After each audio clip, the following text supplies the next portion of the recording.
What's up, everybody? Nate, Startup Nation. Got my boy Carmen here today. Some really funny stories we have. We got 2 episodes coming. First one's gonna be how to grow your business. We got a really cool story with Carmen, and then the second one's gonna be a little bit about where you come from and your limiting beliefs when it comes to goals and all that. And that'll be our second episode. So Carmen, funny story. This guy right here used to be my pool guy. And it's really funny how you want to make sure you treat people the right way, because he was way overqualified for doing that, but that's how he came out to California, and now he's processed over $100 million in loans. He's also a very successful real estate guy, helps people in a variety of capacities. I'll let him talk just briefly about his business, and then we'll start the episode and go from there. So welcome, Startup Nation. Thanks for listening. So tell me a little bit about your elevator speech about what you do, and we'll go from there. So me and my company, the Cipolone Group, we're powered by GoPrime Mortgage, and we help people with buying and selling real estate. Okay. Our primary objective is to be the financier to help them buy the home, and we also are looking at investment opportunities where we're helping people that are looking to do short-term rentals, looking to buy duplexes, triplexes, quadplexes. We also are into the commercial field as well. Okay. And so basically, if it's about real estate, we're interested, and if we're able to help someone with that, we would certainly do so. And you guys also help people when it comes to like helping them long term. So if they can't necessarily afford a home now, you're going to put a plan together to help them with stuff like that. Exactly. Right? The main thing is the education that's needed for our clients that understand the steps of buying it and selling a house.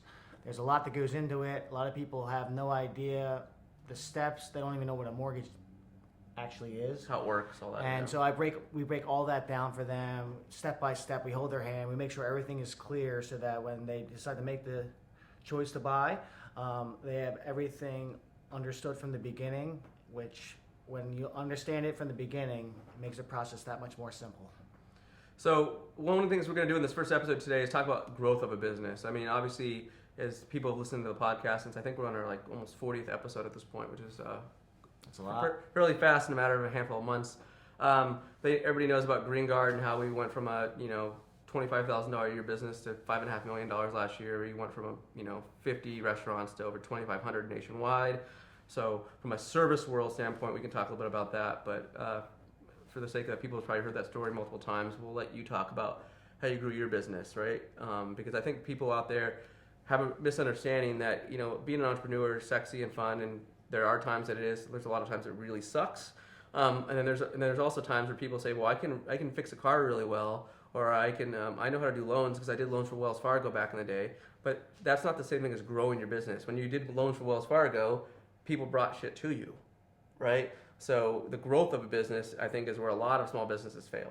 To be honest with you, mechanics know how to fix a car really well, right? But do they know how to get people in to fix a car? Right? Plumbers know, they may be really good plumbers, but do they really know how to get new clients? Right? And I think that's where a lot of small businesses either tap out or they try to do everything themselves. So talk a little about how you've grown your business, where you started, and kind of where you've evolved to over the last few years. Well, I've been in California, San Diego since 2008. After the recession happened, I was looking for work in New Jersey, and it was really tough. Mm-hmm. And I had an opportunity with one of my old college roommates, Trent Berner, to help him run his swimming pool business out here in Carlsbad. So long story short, with that, I drove out here in my Honda Civic with my 15-inch subwoofer. It was thumping. Well, it made that drive enjoyable, probably. It did help out a little bit. We did the southern route, so me and my buddy Andrew Alley, we both took that opportunity to see the countryside. But when I got here to San Diego and Carlsbad, I traded it in for a truck, and I started my small business journey there, where I understood that I had things to do. It was all up to me. Yeah. And if I'm not doing the best I can with that business, then we're going to lose customers and the business will fail. So number one is treating your customer with 100% respect, making sure that they are number one in the mind of yourself and anyone else that you're working with. When they are happy and taken care of and satisfied, it's going to help your business blow up. In a good way. I think that tends to be forgotten, especially if you get into a business and you're in it for any certain period of time. The culture in which you build for your business can be really fun and energetic in the first 6 months, a year, 2 years, 3 years, 4 years, but then it can become monotonous, or you tend to forget that perspective. I know I haven't with GreenGuard. In fact, just to give you, We lost a customer the other day, first one in a long time that was of size. We lose a lot of small ones because of bankruptcy or whatever, that they go out of business, which is unfortunate, but we lost one that was $80,000 a year the other day, which pissed me off. Like that never fucking happens, ever. It hasn't happened in like 5 years, to be completely honest, at that size. For service. Like there's been other reasons we've lost customers like pricing and crap like that, which we're okay with. The people don't want to pay for quality. But so what I did, instead of saying this customer's a shithead, blah, blah, blah, is we wrote letters to that customer. We sent them a $50 gift card, and I made my executive team sign the letter saying, this is not us. Clearly we didn't grow to the size because it is us. We apologize. Maybe we can work together in the future. We clearly didn't treat that customer the way we wanted to. Even wasn't mistreating. We just didn't do a good job in a couple circumstances, but we at least finalize that relationship showing goodwill, right? And I think it's really important that even you do it all the way through. Even if you lose customers, show them that respect, because you never know where that ends. Right. Well, that's the biggest thing, is that the way that you treat that customer, you're not just treating that customer, you're treating everyone that they know. Exactly. Their whole sphere. If you do well, they're going to treat you well. They're going to tell all their friends about you, and you're going to do many more transactions and business opportunity. If you are going to be rude or going to be a point where you are taking advantage of that client, then they're going to tell everybody. With social media nowadays, if you do something silly or bad, it's going to be known. So treat people with respect is number one. Making sure that they have an exceptional experience with whatever you're doing. It doesn't have to be real estate. It doesn't have to be mortgage. It doesn't have to be GreenGuard or fitness. Just anything in general. Show them that they're a real person, not just a number. They're not just a loan number to me. They're not just a commission, a commission or an account number for him. Yep. He cares about people. I care about people. And when you actually show that in real life, and not have it be a facade, and spend the time to show them the steps that they need to take to succeed in life, it really comes through with the way that you present that message.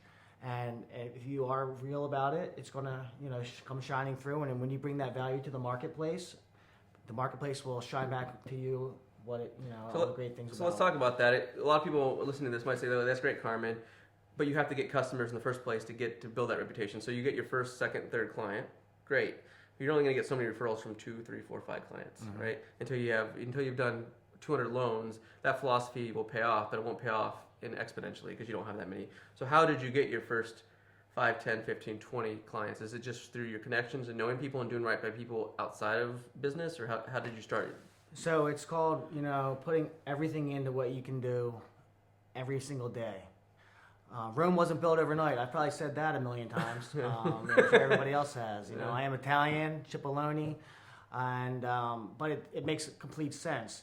Every single day that you are doing something positively for your business is compounding, and after a certain amount of time, those initial bricks are going to turn into a wall, which will turn into a castle, or whatever else you want to think of in your mind that is built with bricks. Yeah. Seeds. You plant seeds every single day.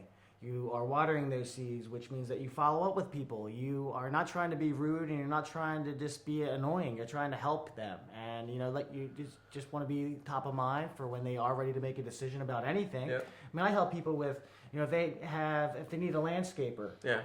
Guy Roulette, for instance, is an amazing landscaper, and one of my friends needed a landscaper, and I passed him on over to him. So it's like when you're going out and giving people information, even though it's not going to result in money in your pocket, then the universe, God, whatever you want to say, is going to give you that much more, knowing that you're not being greedy and you're not just about yourself. You're trying to give it to others so that everyone is winning when you are around them. So let's talk a little about that then with your growth then. How long have you owned some group, and then what does that look like as far as growth from you over so many years? So I've been in real estate since 2006 back in Jersey. I was working at Nation Star with Saeed Sabah, and that was a short stint because 2008 was when it crashed, and then I got into the pool business. Then I got into Notary Public as a signing agent. I remember that. I was actually changing I had a suit in my truck where I would do my pool route. In the middle of it, I'd change into my suit like Superman. Carm Kent, they can call me today. And then I would go and do my signing and come back. Well, I started looking at all the loans, and I started looking at the numbers, and I'm like, why am I not doing this when I could, instead of burning up in the sun, getting attacked by bees and dogs, and feeling like I'm 95 years old because I'm being servicing pools all day. Yeah. So then I got into Loan Depot with Nicole McCullough and Yep. Ashley, you know them. And so they introduced me to Loan Depot, and that changed my whole magnitude, my whole path in my life. And started in the call center where I was just taking appointments over and over and over. And it was a great learning experience. I made a lot of money there, but at the end of the day, it's nice having the opportunity to build your own business and build what you're trying to do instead of getting yelled at every single day to be on the phones. So fast forward to here, last year in Oceanside, I opened up the Cipolone group right on Coast Highway 101, right by the bait and tackle shop, right there. And coming on our second year now, we'll be at 2 years at that location in April. And, just getting out there, shaking hands, kissing babies. You're out being, an added value to where you live. You are doing charity events to help out veterans, to help out senior citizens, to help out people that have cancer, many different ways that you can contribute. And when you're contributing and you're doing things that you like you and I are both fitness guys, we both love kickball. We did that for a season. That was exciting. Naomi Jones was with us. Naomi Tailuki. And Don't mess with her. Don't mess with her. And Sam Green. And it's all about just doing things, getting out there, meeting people, getting relevant in your community, right? You got to be comfortable getting uncomfortable, and that's what we both do. Obviously, doing something like this, I mean, it's fun and it's a little intimidating when you first start looking at this camera and you're like, "What's up?" But we're providing some information that's going to be hopefully beneficial for anyone that's watching this. It's all about grit, determination, the willingness to win. There is no in our vocabulary. It's all about trying to grow, and whoever wants to come with us and grow with us, we are going to support them 100%. I opened up a New Jersey office recently. Oh, cool. So now we're cash coast to coast with the Cipolone Group. And I have a branch manager there, Christopher Strauss. He's running that branch at the Evangelisti Group in Haddonfield, New Jersey, on 75 Haddon Ave. And it's nice having an opportunity to help another branch grow. And with Go Prime Mortgage, that is our engine that helps us with the financing. They're amazing, number one, over in North Carolina. John Rogers is the owner. They provide us the support that's going to be able to take us from a loan officer to a branch manager to an area manager, where we have the opportunity to share the knowledge and share the goals that we're trying to do to help people win. So I think one of the things that I'm taking out of this, because in his business it's so heavily weighted when it comes to relationships, in really any business, but it reinforces the fact that the numbers are important, but those numbers don't come about unless you have solid relationships. And that's not just with your clients, but that's with the community, right? Doing a lot of outreach, making sure that you truly care about people. It's very easy for people to read these days the facade of people as saying that showing interest in somebody with an alternative motive, right, of some reason to do it, versus saying, I know this is going to devote a lot of time, it's going to require a lot of time for me to do this, there's not a lot of value I'm going to get. Maybe I'll get some in the future, maybe I won't, but I'm just going to do it because it's the right thing to do, and inevitably it's going to pay off in some capacity, right?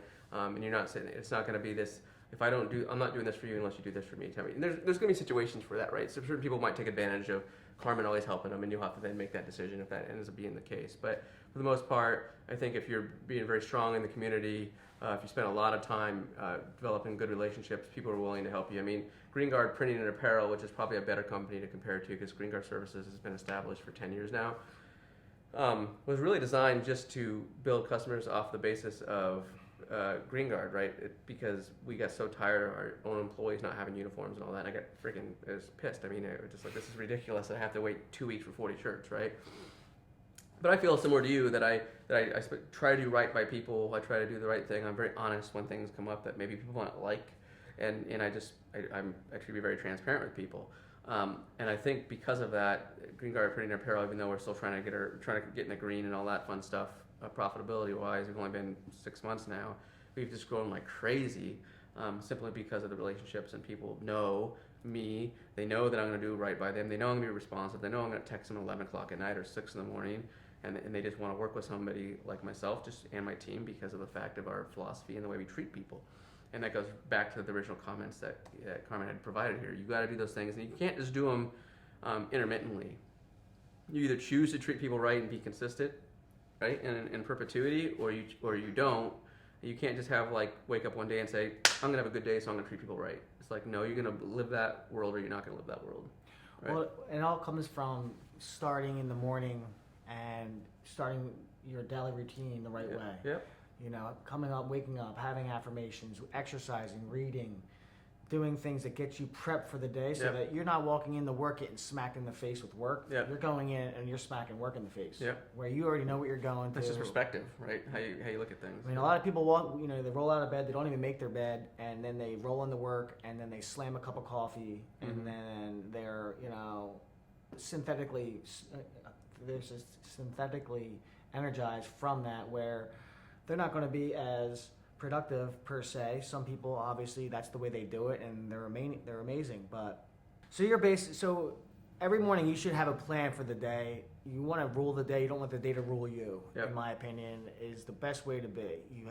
If you're an exerciser, which you should be, anyone should be. We're humans. We need to have that in our systems to be strong, confident, and have the energy that we need to do these things that we do for work, which are, compared to a caveman, a lot easier.